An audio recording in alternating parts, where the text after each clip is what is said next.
ఒక look create చేద్దాం makeup create చేద్దాం. ఓకే. సో ప్రైమర్ తీసుకొని ప్రైమర్ మీకు ఎక్కడ పోర్స్ ఉంటే అక్కడనే అప్లై చేయండి. ఎందుకంటే ప్రైమర్ ఓవరాల్ ఫేస్కి అప్లై చేయొద్దు. ఓన్లీ మన నోస్ దగ్గర, ఈ చీక్స్ పైన, కొంచెం ఫోర్ హెడ్ అండ్ ఈ చిన్ పైన పోర్స్ ఉంటాయి. కొంతమందికి అప్పర్ లిప్ పైన కూడా ఉంటాయి. సో వాళ్ళు ఈ ఏరియాస్లో ప్రైమర్ అనేది అప్లై చేయండి.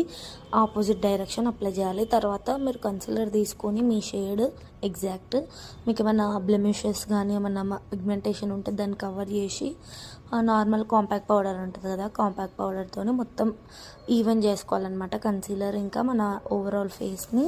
మన కాంపాక్ట్ పౌడర్ ఏంటంటే మన సేమ్ షేడ్ ఉంటుంది కాబట్టి మనకు దీంట్లో ఫౌండేషన్ ఏమి ఉండదు అనమాట. No foundation, no any extra ఉండదు అనమాట. ఓన్లీ కాంపాక్ట్ పౌడర్తోని ఇంకా కన్సీలర్తోని మనము కన్సీలర్ కూడా పిగ్మెంటేషన్ ఉంది కాబట్టి యూజ్ చేసినాము. పిగ్మెంటేషన్ లేదు అంటే అవాయిడ్ చేయండి. సో మీరు పార్ట్ 2 కోసం వెయిట్ చేయండి. సో నేను మొత్తం లుక్ ఎట్లుందనేది పార్ట్ 2లో చూపిస్తాను. అండ్ ఇంకొకటి లిప్స్టిక్ కూడా కరెక్ట్ షేడ్ ఎంచుకోండి. కొంచెం మెచ్యూర్ స్కిన్ పైన చేసినప్పుడు ఒకవేళ మన సెల్ఫీ వేసుకున్న కొంచెం వాళ్ళకి రింకిల్స్ కానీ ఈ ఐస్ కింద పఫినెస్ కానీ ఉంటుంది.